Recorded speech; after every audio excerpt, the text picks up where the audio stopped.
اگر آپ نے یہ سمجھ لیا کہ اسلام ہی سب سے بڑی دولت ہے تو وہ دولت آپ کو حاصل ہے اور اسی وجہ سے آپ کامیاب ہیں۔ اگر آپ نے یہ یقین کر لیا کہ اللہ ہی سب سے بڑی کامیابی ہے تو آپ اس دنیا کے سب سے کامیاب لوگوں میں سے ہیں، کیونکہ اللہ رب العزت آپ کے ساتھ ہے۔ آپ اللہ کی عبادت کرتے ہیں، اس کی بات سنتے ہیں، بولتے ہیں اور سمجھتے ہیں۔ بہت سارے لوگ عیش و عشرت کی زندگی گزار رہے ہیں لیکن وہ خود کو کامیاب نہیں کہہ سکتے، کیونکہ ان کی زندگیوں میں سب کچھ تو ہے مگر اللہ نہیں۔ لیکن اگر آپ کے پاس کچھ بھی نہ ہو تب بھی آپ یہ کہہ سکتے ہیں کہ الحمدللہ، اللہ تو ہے۔ اللہ کی موجودگی سے ایک عام انسان بھی چمک اٹھتا ہے اور بہت قیمتی بن جاتا ہے، جبکہ اللہ کے بغیر ایک اچھا خاصا انسان گر جاتا ہے۔ یہ وہی بات ہے کہ دنیا والے آپ کو گرانے کی کوشش کرتے ہیں، لیکن اللہ رب العزت اور اس کی محبت آپ کو اٹھاتی ہے اور دوبارہ چلنے کے قابل بناتی ہے۔ وہ آپ کو زندگی کا ایک مشن عطا کرتا ہے جسے پورا کر کے آپ اس دنیا اور آخرت میں عزت کما سکتے ہیں۔ اللہ تعالیٰ سے دعا ہے کہ وہ ہمیں، خواہ ہم کمزور ہوں یا طاقتور، اپنے سے جڑے رہنے کی توفیق عطا فرمائے۔ ایک دعا ضرور مانگا کریں: اے اللہ، کچھ بھی ہو جائے مجھے اپنے سے دور نہ کرنا، چاہے میں گناہ کروں، غفلت کروں یا تیری عبادت نہ کروں۔ تو اعمال کا محتاج نہیں لیکن میں تیرا محتاج ہوں، لہٰذا اے اللہ مجھے کبھی اپنے سے دور نہ کرنا، چاہے میں خود تجھ سے دور جانا چاہوں تب بھی مجھے اپنی قربت سے محروم نہ کرنا۔ میں انسان ہوں، میرے اندر نفس ہے، ہوس ہے، میں بھٹک جاتا ہوں، بہک جاتا ہوں، کمزور ہوں، لیکن اے اللہ تو ہر خطا، ہر عیب اور ہر کمزوری سے پاک ہے۔ میرے لیے چیزیں مشکل ہو سکتی ہیں، ناممکن بھی ہو سکتی ہیں، مگر تیرے لیے تو ناممکن بھی ممکن ہے۔ ہمیں اپنے اوپر دھیان نہیں بلکہ اللہ پر دھیان رکھنا ہے کہ سب کچھ اللہ ہی ہے، جو کچھ کرنا ہے وہ اللہ نے کرنا ہے، ہم کچھ نہیں کر سکتے۔ بس چھوٹے چھوٹے قدم اٹھائیں اور باقی یقین اللہ پر رکھیں۔ کرنے والی ذات صرف اللہ کی ہے، اس کے علاوہ کوئی مددگار نہیں، کوئی میری زندگی کو ٹھیک نہیں کر سکتا۔ جب آپ اپنا پورا بھروسہ اللہ پر رکھیں گے تو اللہ رب العزت کسی کے یقین کو نہیں توڑتا، کسی کے بھروسے کو نہیں توڑتا۔ ہماری کمزوری اور کم علمی کی وجہ سے ہم دنیا کے حالات کی بنا پر اللہ کی رحمت کا اندازہ لگاتے ہیں، حالانکہ یہ درست نہیں۔ اللہ کو سمجھنے کے بعد آپ کے دل سے ہر غم، ہر شکوہ، ہر گلہ نکل جائے گا۔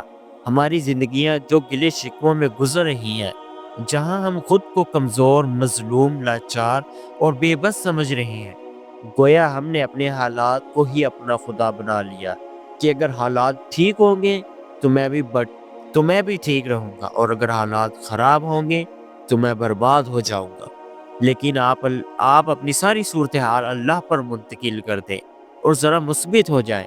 یہ کہیں کہ اے اللہ، اگر میں دنیاوی اعتبار سے ذلیل، گرا ہوا، بدنام یا گمنام ہوں، میرے پاس کچھ بھی نہیں، لیکن اگر تو میری اس حالت سے راضی ہے تو یہ میرے لیے بہترین صورتحال ہے۔ میں اپنی اسی حالت سے خوش ہوں کہ میرے پاس کھانے کو کچھ نہیں، پہننے کو کچھ نہیں، کرنے کو کچھ نہیں، لیکن مجھے سمجھنے والے نہیں، میرا کوئی سہارا نہیں، میرا کوئی اپنا بھی نہیں۔ لیکن اے اللہ، اگر تو ایسی حالت میں مجھ سے راضی ہے تو یہ دکھ، یہ غم، یہ پریشانی نہیں، میں راضی ہوں، بس مجھے راضی رکھ۔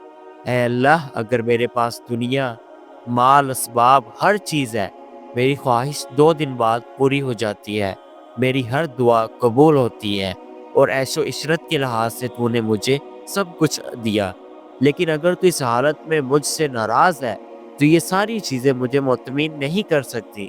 یہ میری ضروریات ہے، مقصد نہیں۔ ان سے میری زندگی آرام دہ تو ہو سکتی ہے لیکن سکون نہیں مل سکتا۔ ان سے میری عزت اور شہرت بن سکتی ہے لیکن اے اللہ، میں کامیاب نہیں ہو سکتا۔ میری کامیابی تو تجھ سے جڑی ہے۔ مجھے اس حالت میں رکھ جس سے تو راضی ہو اور میں تجھ سے راضی ہو جاؤں۔ بس یہی ہے، پھر سب ٹھیک ہو جائے گا۔ اللہ کو پکاریں، اس پر پورا یقین رکھیں کہ جو کچھ کرنا ہے وہ اللہ ہی کرے گا۔ ہم کچھ نہیں کر سکتے، ہم اپنی محنت سے اللہ کو پا بھی نہیں سکتے، لیکن اگر اللہ کا ایک فیصلہ ہمارے دلوں کو بدلنے کا ہو جائے تو سیکنڈوں میں ہم اس کی طرف آ جائیں گے۔ اپنے آپ کو اللہ کے سامنے محتاج، بے بس اور لاچار سمجھے، نہ کہ دنیا کے سامنے۔ کہیں اے اللہ، میں تیرے سامنے کچھ بھی نہیں، مجھے تیری ضرورت ہے، میں خود سے سب کچھ نہیں کر سکتا، مجھے قدم اٹھانے، نوالا چبانے، حتیٰ کہ سانس لینے کے لیے بھی تیری ضرورت ہے۔ میرے دل کی ہر دھڑکن کے لیے تیری ضرورت ہے، میں تیرے بغیر کچھ بھی نہیں، ہر سیکنڈ مجھے تیری ضرورت ہے۔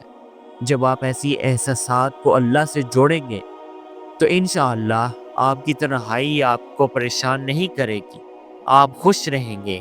اللہ کی طرف آئیں، اس پر بھروسہ کریں اور اس کے ساتھ زندگی گزاریں۔